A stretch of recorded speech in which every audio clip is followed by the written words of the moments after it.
Tout le monde cherche le bonheur. Il y a des centaines de nouveaux livres qui sortent chaque année sur le sujet. La voie du bonheur se trouve dans la capacité à détailler les choses. Alors regardez, créons un club de milliardaires. Vous allez devenir ultra riche et à 120 ans, vous allez léguer votre bonheur à vos enfants, à vos petits-enfants.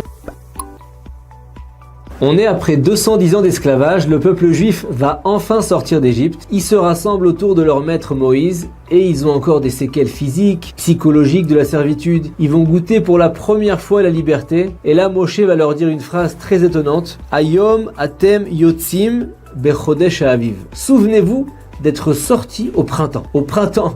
Depuis quand on parle de météo dans la Torah ? Surtout à un moment aussi symbolique. Imaginez un prisonnier, il sort de 50 ans de réclusion. Il est à quelques minutes de voir enfin la lumière du jour et là vous lui dites, tu sais que les oiseaux gazouillent dehors, il y a un temps très doux, très clément. Il s'en fiche, il est libre, il veut entendre des trucs utiles. Surtout que les enfants d'Israël savaient déjà quel temps il faisait puisqu'ils étaient déjà en extérieur. Alors quelle est la leçon essentielle que Moshe voulait leur communiquer? Vous sortez au printemps. Écoutez bien, le Rav Nathan Zwifinkel, le sabbat de Slabodka répond. Moshe voulait leur apprendre que le bonheur d'un être humain ne vient pas des grands événements de sa vie comme un nouveau bébé, un moment d'extase, un nouvel appartement, n'importe quelle libération. Ça t'apporte de la joie. C'est des coups de boost, mais ça te rendra pas heureux. Le bonheur ne s'atteint uniquement en sachant apprécier les nombreux moments simples de la vie comme une belle journée de printemps. Tout le monde cherche le bonheur. Il y a des centaines de nouveaux livres qui sortent chaque année sur le sujet. Imagine ton ami, il se sent pas bien, ça arrive souvent. Tu penses sérieusement, et d'ailleurs tu l'as vérifié par toi-même, lui remonter le moral en lui disant « change de lunettes et voilà vie en rose ». En dehors des lunettes, il faut un plan de travail méthodique, nous enseigne d'ailleurs le Rav Avigdor Miller. Et le voici, écoutez bien. La Torah nous dit en une phrase « Qui est l'homme riche? Celui qui est heureux de sa part. Je suis donc censé être heureux, donc rempli de joie, grâce à ma part. Mon sort, heureux de sa part, son sort. C'est quoi sa part? On a une part dans la vie?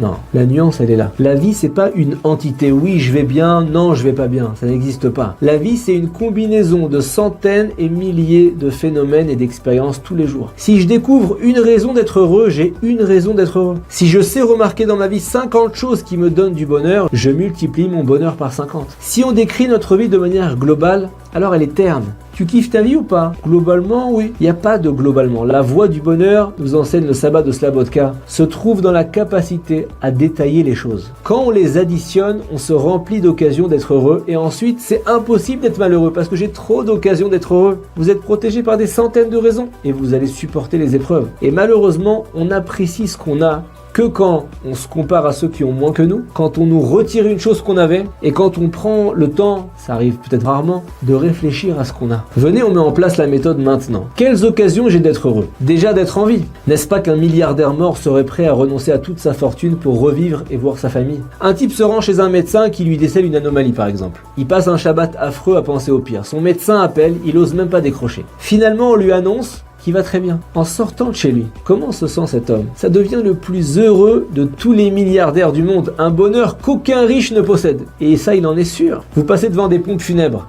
Dites merci mon Dieu, je suis à l'extérieur de la tombe, moi, Baruch Hashem, à l'intérieur. Il n'y a pas de musique, il n'y a pas d'entrecôte, il n'y a pas de possibilité de se parfaire dans la tombe. Vous rencontrez quelqu'un qui a une insuffisance rénale, il est obligé de faire des dialyses 3 fois par semaine à l'hôpital. Il passe donc 80% de sa semaine ultra fatigué. Il vous perçoit comment vous avec vos reins en bonne santé? Il vous perçoit comme un multimillionnaire.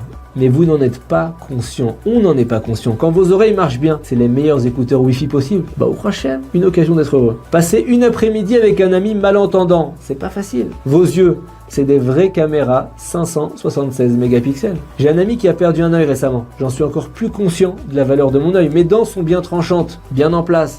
Dieu merci. Un membre de ma famille a dû mettre un dentier dernièrement, c'est un coup dur. Regardez, je me rappelle quand j'étais petit. J'allais à la synagogue avec mon grand-père, 45 minutes de marche aller, 45 minutes de marche retour. Ça faisait déjà beaucoup pour un enfant, mais en plus, sur le chemin, mon grand-père s'arrêtait plusieurs fois devant un fruit, devant une belle fleur. Il souriait, il contemplait, et moi j'attendais. Je devenais fou, je voulais avancer. Mais c'est lui qui avait raison. En fait, mon papy pratiquait le plaisir. Voilà une odeur différente, une couleur splendide. Il valorisait les plaisirs simples sous nos yeux qui parcellent même notre journée et il souriait, il était heureux. Moi je comprenais pas. En fait, chaque matin déjà, on lit la meilleure formation au bonheur qui puisse exister. Ça s'appelle les Birkot HaShachar, les bénédictions du matin. Dans les bénédictions, on remercie Dieu de nous avoir réveillés, d'être en vie, d'être libre de nos actes, d'avoir des habits. La routine de tous les jours nous fait croire qu'il nous manque tout et qu'il faudrait absolument posséder ceci ou voyager là-bas pour être heureux. C'est faux. Alors regardez, créons un club de milliardaires. Pendant 5 minutes aujourd'hui, entraînez-vous à apprécier l'air. Réfléchissez bien, vous allez trouver des qualités à l'air.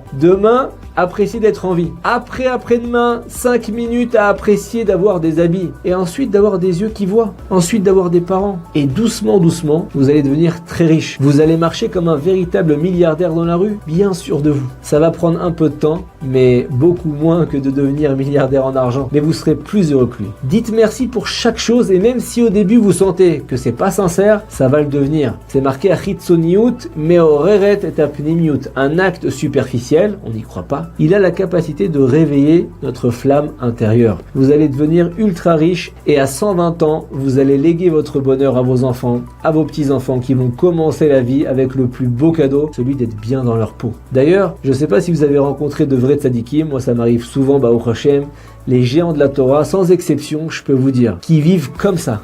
Ils sont heureux d'une manière simple, rien qu'en les voyant, ils nous apaisent. Parce qu'ils savent que ce qui nous rend heureux dans la vie, c'est la somme de petits détails simples. Et donc en une phrase, pour résumer le Dvar Torah, Moshe Rabbeinu, Moïse notre maître, souhaitait rendre attentifs les enfants d'Israël au fait que Hachem les a fait sortir un mois qui n'est ni trop chaud, ni trop froid. Car même si vous sortez d'Égypte avec les plus grandes richesses, chers Hébreux, apprenez que le bonheur dans la vie ne vient pas des grands événements.